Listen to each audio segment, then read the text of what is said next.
Call Allah Yahweh Ba'Shem Yahweh Shai Ba'Shem Araka Kodash. This is Malak Maganya from James Toronto 2, giving all praises, honor, and glory to Yahweh Ba'Shem Yahweh Shai. I want to say also double honors to the apostles and elders who rule and teach well in spirit and in truth, and to the men and women who also cry and sigh for the abominations that are being done within and also without. Right? And again, this is another lesson. Right?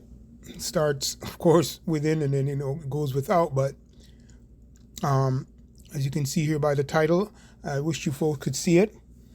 Like read the fine print. I'm not going to be able to because every time I try to blow this up, it won't give it to me. So, Lord's will that you folks can search for it on TikTok, because this is going into the inception, of the great prophecy, the great timeline, 1619 to 1969. As you can see, and you can see the title, New World Order, Insider Exposes Planned Bible Corruption. Right? So this little article here goes in. It's nothing new to us, but I just want to show the timeline in regards to prophecy. Okay? The timeline in regards to prophecy on this real quick. I'm not going to make this a long, drawn-out lesson because we're here right now. Okay? This is 56 years ago, right? The prophet came on the scene. The Lord sent the prophet. So I'm going to read a scripture and then I'm going to comment. Okay, I'm going to comment on this prophet so that you can understand, right? And when I say the prophet, all the prophets of the scriptures are aligned, and this here goes into the blessing, okay? The blessing that is pronounced on Israel. Okay, namely the Lord's elect. The Lord has set it up. Many are called, but the chosen are few. Okay, so I'm going to read this verse. I'm going to read Daniel 12 and 13, and then I'm going to jump to the book of Revelation so that you can understand the timeline. Right? It says here, this is Daniel 12 and 12. And now, when you go up to the top of this book, it gives you the events of what's going to happen at the end. In terms of deliverance. So spiritual deliverance here, and then literal deliverance at the top, right? 12 and 1. And when you jump down to 12 and 12, you get the instruction in regards to the blessing, right? I said a lot there, but you know where I'm going with this. There's a blessing pronounced. So let's get the timeline here. So this is Daniel 12 and 12. And it says, "Blessed is he that waiteth and cometh to the 1,305 and 30 days." Right? Blessed is he, blessed are those who wait and remain until the end of the 1335 days. Simply put. Right? So there's a little bit of extension here, because in the book of Revelation, I think it says 1260. But we'll go there. We'll go there and read it. We'll go there and read it in the book of Revelation. So yes, there's a blessing. So Daniel was told to go and sleep with his fathers, right? And we know that Daniel, if you have any spiritual inspiration given you, that Daniel is John the Revelator, and reincarnation is a whole topic by itself. It's very simple to those who are in the know, okay? But if you're not in the know, man, or if you're some dumb Christian that the Lord is not dealing, you're gonna not only bug out, but he's gonna crash you out, because you have no business in this. So this is Daniel 12 and 13. It says, "But go thy way till the end be, for thou shalt rest and stand," and stand in thy lot at the end of days. See, so he's giving a clue that he's going to bring Daniel back as John the Revelator. Reincarnated is him, whether you receive this or not. Right? "And blessed are those who wait and remain until the end of the 1335 days. Right? "As for you," it says, "go your way." Right? "Go your way until the end. You will rest And then at the end of the days, you will rise again to receive the inheritance set aside for you. Right? So let's see. Let's go to the book of Revelation. Let's look at that. Let's look at what John the Revelator sees, what it was shown to him. So the extension of his dreams, right? He was shown more things when he came back as John the Revelator. Okay, so we're going to read 3 verses, Revelation 11.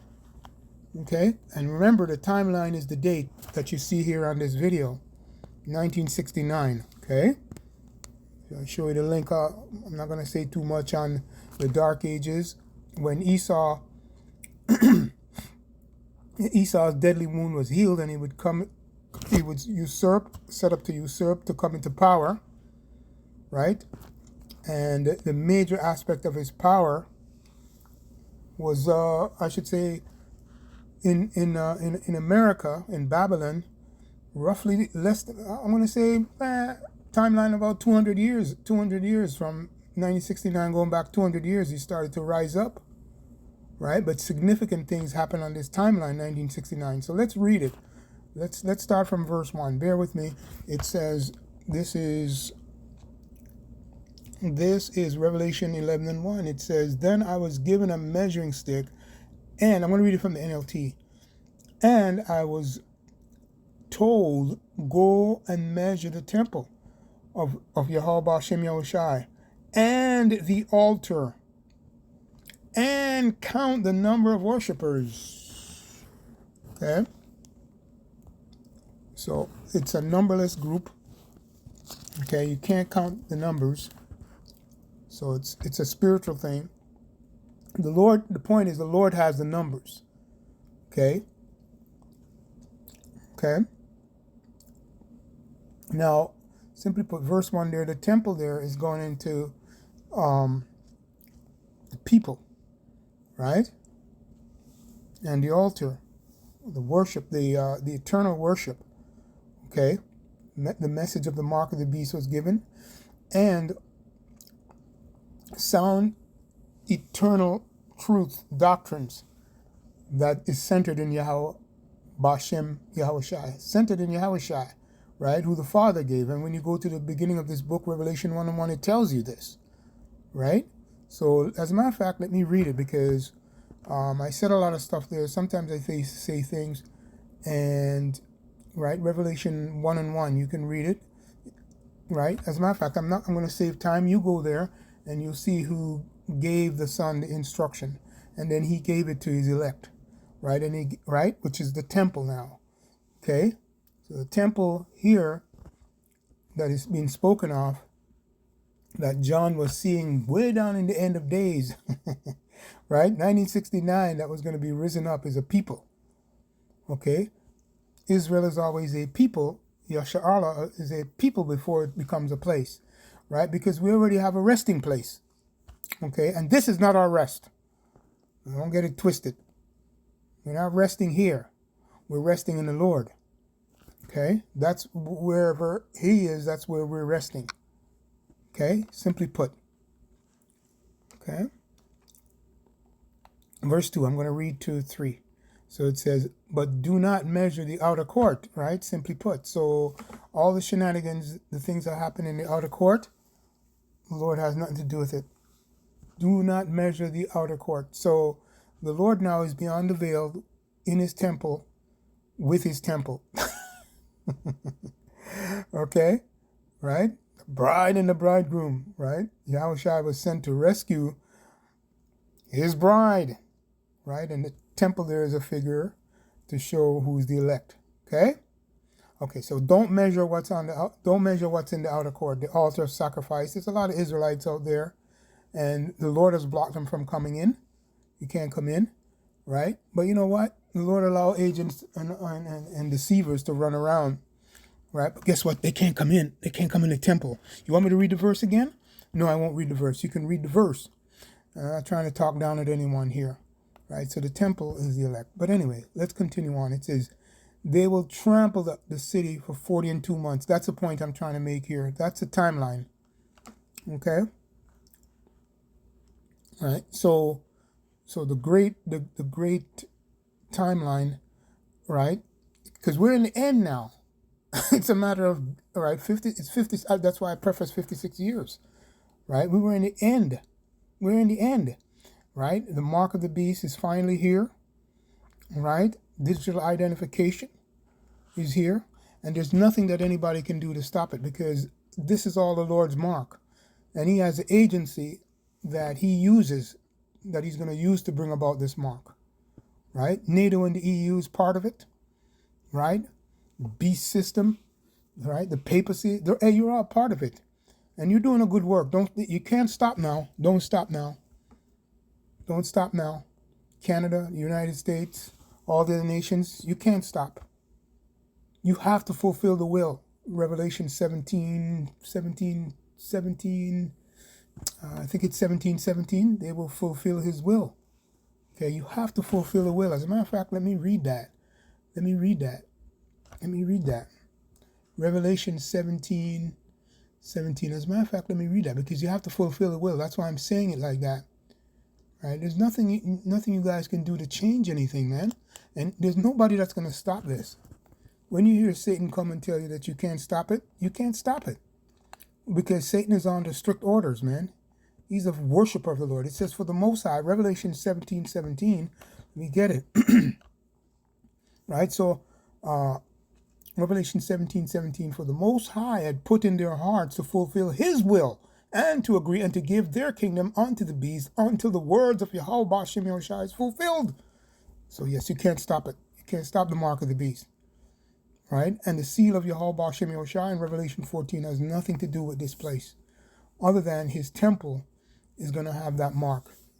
Okay, starting with the 144, right? I'm just saying the governing body, right, which represents the first fruits, and the harpers and those who have the palm branches, okay?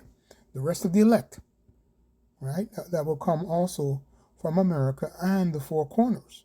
You can't stop that, right? But that's the Lord's business. That's the right hand. But the left side, yes, you still can't stop that as well. They have to agree and to fulfill his will. Okay? Boom. I said too much here. Let's get back to the final verse that I want to read here, almost in closing, right? Because that was the point I wanted to bring out. Revelation 11:3, it says, and I will give power to my two witnesses. This is very important. You see that? So 1969, right, or 1970, the Lord brought up back those two witnesses. That was, gave them life. Ezekiel 37. He gave them life. Okay? Gave them life. And they represent, right, two witnesses. You know who they represent. Northern Kingdom and the Southern Kingdom, the 12 tribes, right? Righteous. Okay? They follow the Lamb wheresoever he goeth. They have that seal. It says, and I will give power to my two witnesses, and they will be clothed in burlap, sackcloth, and prophesied during those 1260 days. You see? So 1619 to 1969, and the end of days. Right? We're in the end of days now. These two prophets are the two olive trees and the two lampstands that stands before the Lord of the earth. Right? But I'm going to stop there. The point was in verse 3. I just wanted to bring you the timeline showing you that the prophecy that we're in the end of the days right now. 56 years in. And time is running out. One jubilee has passed in 6 years. The Lord is merciful, man. There's a lot of men who just received this truth 6 years ago, a year ago, 4 years ago. Right? So, they were set up to be sealed. And some who did not, those who did not receive the truth, you were set up to be destroyed. Now I'm going to just finish off in the book of Isaiah, right?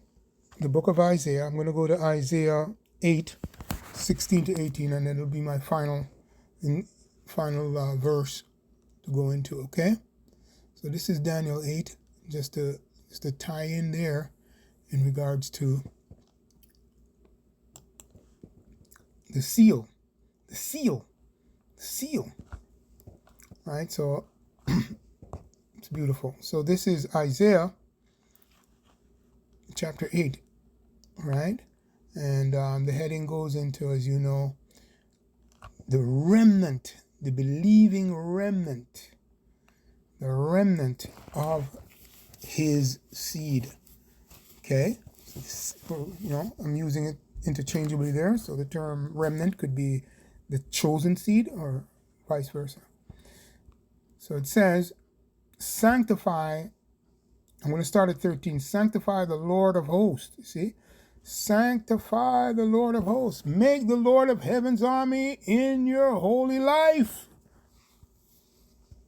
And let them be your fear. We don't fear men, we fear Yahweh Shem Yahushai. And let him be your dread. He is the one who make you tremble. Verse 14 in closing, and he shall be a sanctuary. You see that?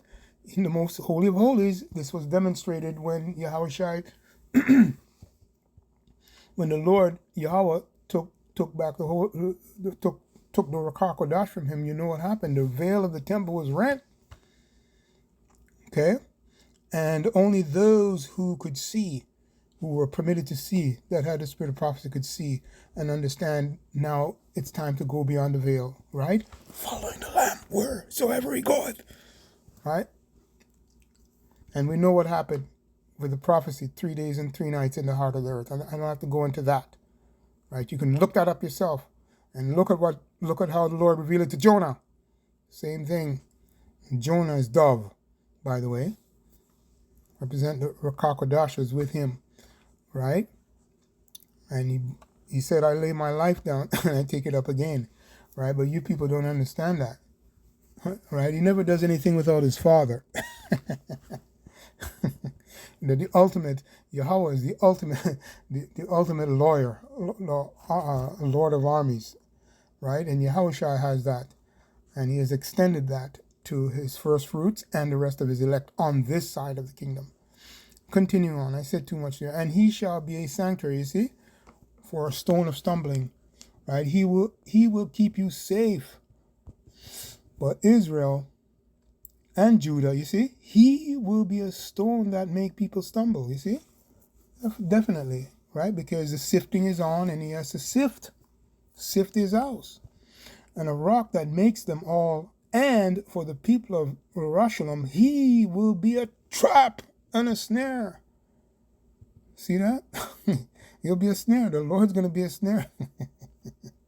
Hey, listen, man, you dummies out there, you dumb pastors, the Bible calls you dummies. All right, and I second that. You dumb dogs that don't bark, that I mean by you can't bark because the Lord has shut your mouths at this point in time, and you're just spewing out erroneous doctrines.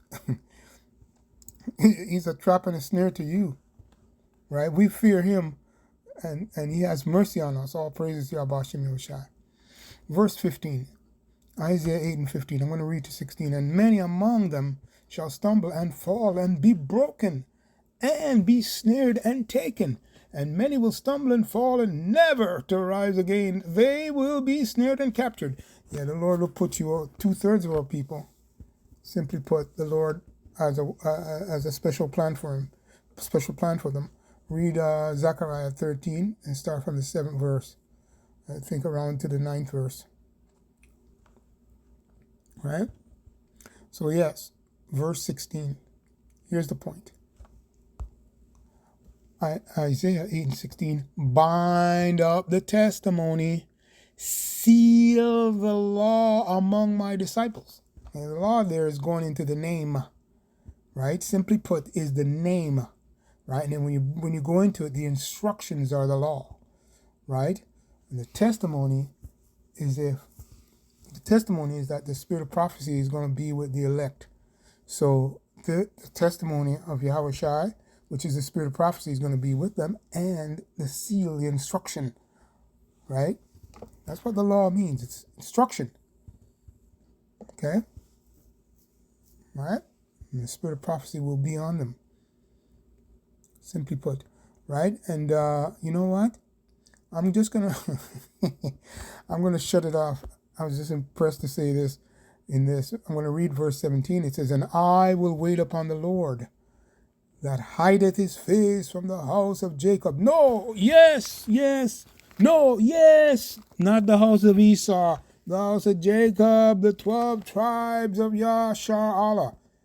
Right? Not from the house of Esau. If you understand what I'm saying. Those in the know what I'm saying there. But I just thought I'd chuckle that because there's a lot of people telling us that about Abraham, Isaac, and Esau. That he doesn't exist, and they're not Edomites and rah rah rah. But anyway, I'm just showing you linearly, if you can understand what I'm simply saying spiritually, the Lord is dealing with Abraham, Isaac, and Jacob. Okay, and I will look for him. Let me read it again. I will wait upon the Lord verse 17, I will wait upon the Lord who has turned away from the descendants of Jacob. I will put my hope in him. You see that? Simply put. Right? So yeah, the Lord was upset, but he, when you go into the book of Romans, you can read it, starting at the 8th chapter. It tells you right up to 11th chapter. It tells that the Lord did not forsake Israel. Yes. And this is just really speaking about how Yahweh, because it's italicized there,